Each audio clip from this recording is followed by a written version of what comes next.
Hello there, all my lovely jewelry makers. I'm Christina of CSLdesigns, and in today's tutorial I'm going to show you how to make this coiled wirework ring. Now you can achieve many different looks depending on what materials that you choose to mix, and it's actually also quite a simple technique. So if you want to learn how to make it, then keep watching. So these are the materials that we're going to need. First of all, the wire that I'm using is a 0.8mm regular round copper wire, and it's going to be used for the whole ring. And then I have my beads. Now these are 4mm rounds and they're faceted as well, so they add a bit of sparkle. And just make sure that the beads that you're using, the holes are large enough to fit your wire through. Now the wire that we need to use for this ring, I'm not going to be cutting the length off because it's hard to know how much we're going to need. So what I'm actually doing is working with this still attached to the reel. And then I'm going to be using these 6-step bell making pliers to help create the ring as well. So I know exactly what size I'm going to get in my wraps. So you could use round nose pliers, but you're more likely to get a bit uneven with that because it's tapered, whereas here I know exactly the size I'm going to get. Now I'm going to start towards the end of my wire and place my pliers towards the very end there. Just leave a couple of millimeters or so, it doesn't need to be too much of a tail. Then I'm using the smallest step on my pliers for this. Then what we need to do is start basically making a coil. So I'm bringing my wire around, and as I'm bringing it back around, making a full circle, I'm making sure that the little tail there, the end of the wire, is towards the top. So the wire that I'm bringing around is constantly building underneath. And I'm just continuing, as you can see, and you want to make sure that these coils as well, the wraps that you're doing, are literally butting right up against each other. So ideally you don't want to see any gaps between the wire. And just keep wrapping here. Now what we need is the right amount of wraps to fit the beads. So I'm just going to count 1, 2, 3, 4, 5 I have there, which happens to be the right amount for the beads that we're using here. So that means this little cluster of wraps, so this little coil cluster here, is done. So I'm just going to take my pliers out. Then we need to do the next cluster. That's kind of next to this, but down below it as well. So I'm going to again use that same step, place that on the wire. Now place it on the wire as far up as it'll go against the coil that we just made, and then continue bringing it around in the same direction, and also making sure it comes below everything else. So I'm now starting my coil here.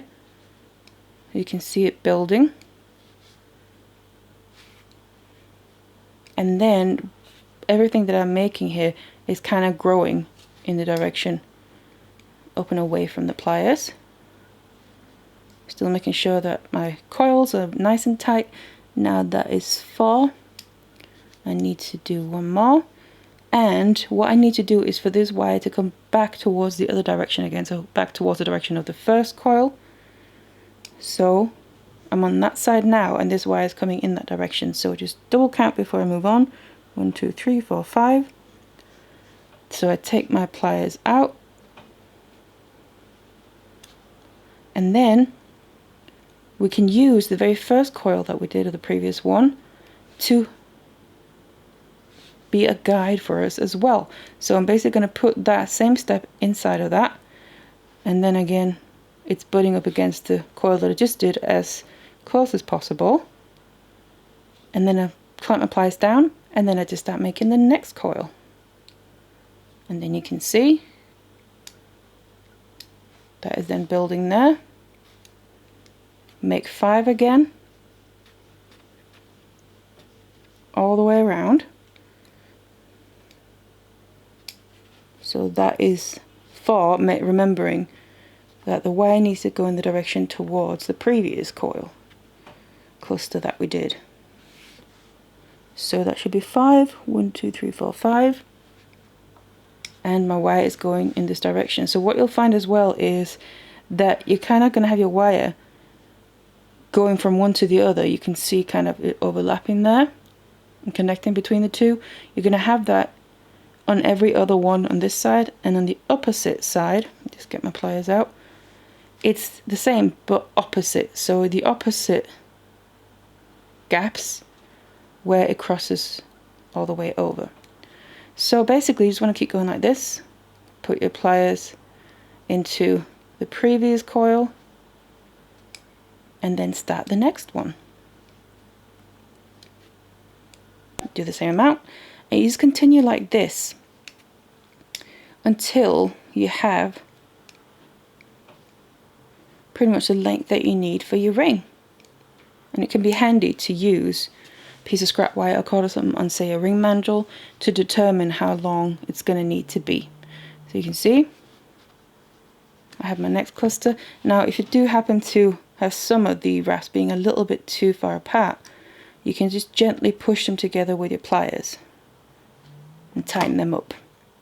But then there you have the beginning of all the coils. So keep going like this until you have the length you need. So I now have all the coils that I need. So what I can do is cut my wire here, and again just leaving a short little tail, and we have a little section of coils there. So now what we need to do is start adding in the beads. So to do that, what I've done is cut a length of my wire. So it's just the same wire, and it's about 20 centimeters. Now it's a little bit more than what we're going to need, but I'd rather make sure I have enough to also work with. And then what I'm going to do here is take both ends and put them together. So I end up with a bit of a curve kind of on the midpoint. So I'll find the midpoint, but also I kind of start creating a little curve down here. So don't squish it tight, but just get that little curve in place. And then we have the two ends here coming straight down away from it. And this is then how we're going to start out. Now what we also then need to do is, what I'm going to do is bring this through all the coils, but we first need to add one bead to one side, just to begin with. And then I'm going to bring in my coil with all the different sections there, and then we just want to start on one. It doesn't really matter which one, but what we need to do is I'm adding that bead on the wire first of all, because we have a gap right in the end. So make sure that the side my bead is on, that wire goes through the side where that gap is. But then what we do is basically put it through here a little at a time. So as you can see, I'm putting the other wire with no bead through the first coil, little cluster of coils, and then I grab my next bead.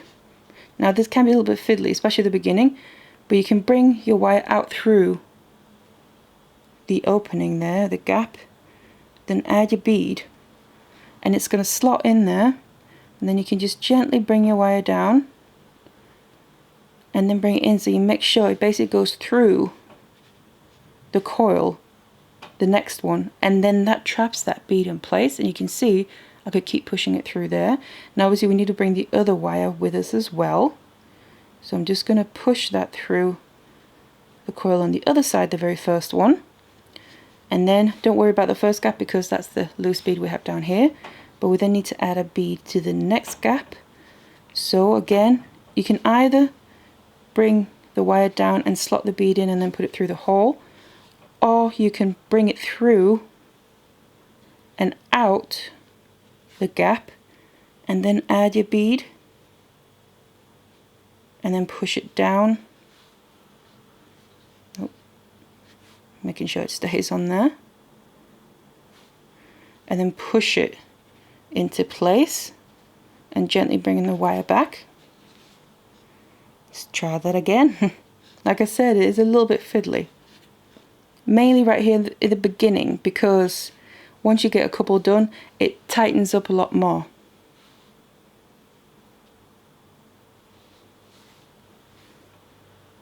And you're not going to be in as much of a risk of the wire falling out or anything as well.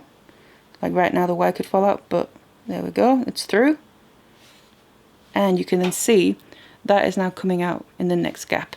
So you basically just continue like that. You add a bead in between each of the gaps there, or in each of the gaps between the coils, and just do one side at a time, going from side to side until you get all the way to the other end.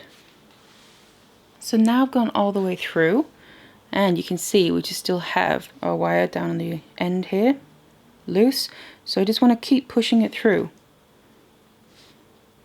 And if you kind of struggle a little bit pushing it, you can also go to the ends and start to pull it. It helps using pliers for that because you can get a much better grip.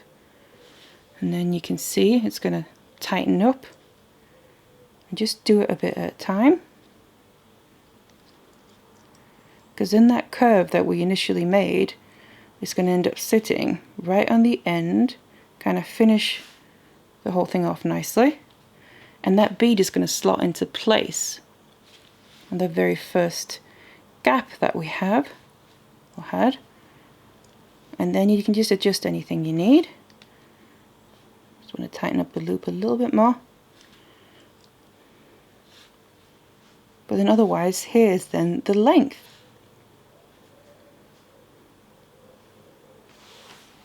Now before I move on, I then just want to go in and finish off the very ends there, because the short little tails are left. You can see it is kind of sticking out a bit, so I just want to get rid of that or tuck it away so it's not going to irritate the skin as we're wearing it or anything, or catch on clothes for that matter. So I'm just going to do this end first. You can see it's just sticking out a bit, so all I'm going to do is cut it down.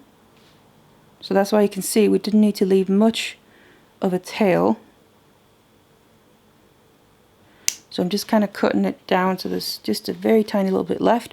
And then what I'm going to do is take my chain nose pliers and basically guide it in as if the coil is continuing, but just kind of tightening it up a bit more. And you can squeeze it as well. It's just to get the very end of the wire more on the inside of everything. So there's no way we can feel it on the outside. Now the same on the other end. Just want to cut that down.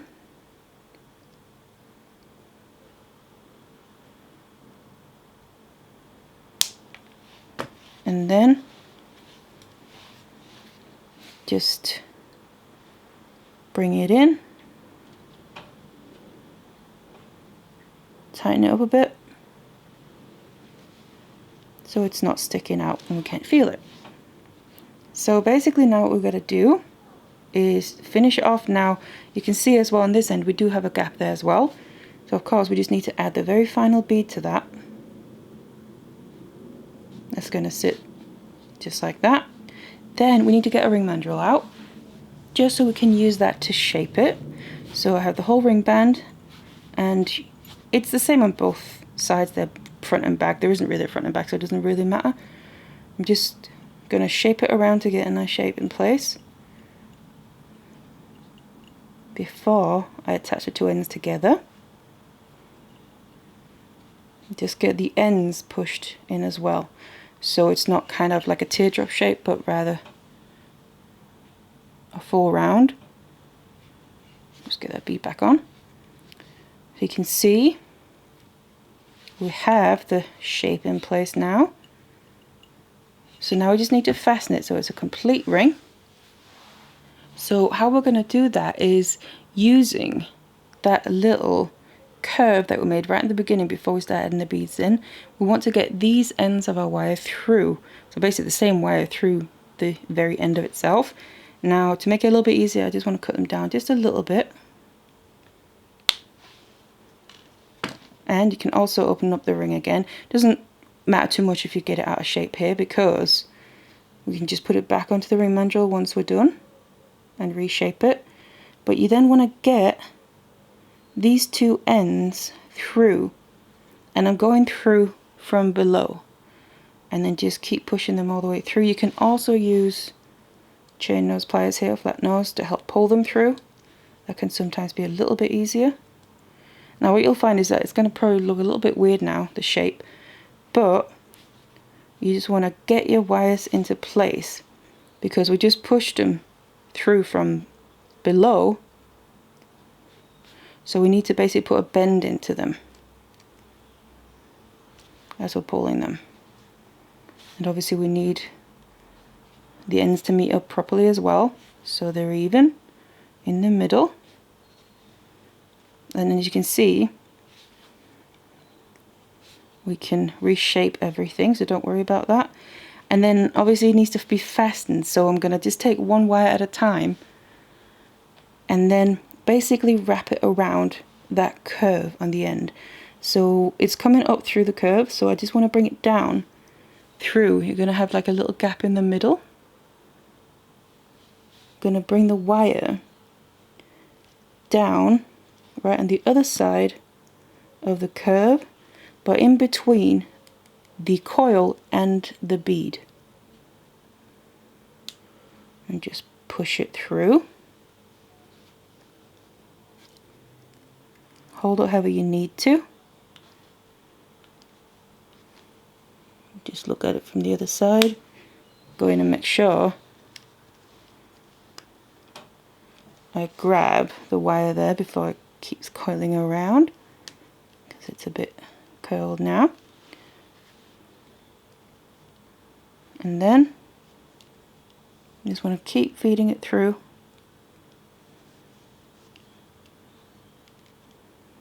And tighten this as tight as you can around that curve.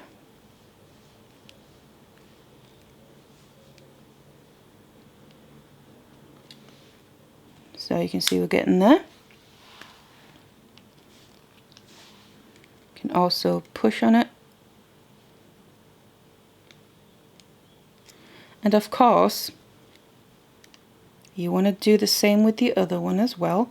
So bring that down and also feed that through in the same gap and keep them to the same side where they're coming from. You don't need to cross them over or under each other.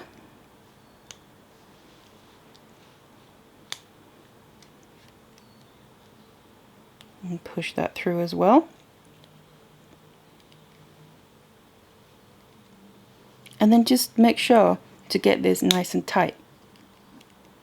Now obviously it's not fully secure yet, so I basically just want to wrap both wires around one more time. So you come up through the same place where you originally brought the ends through that curve.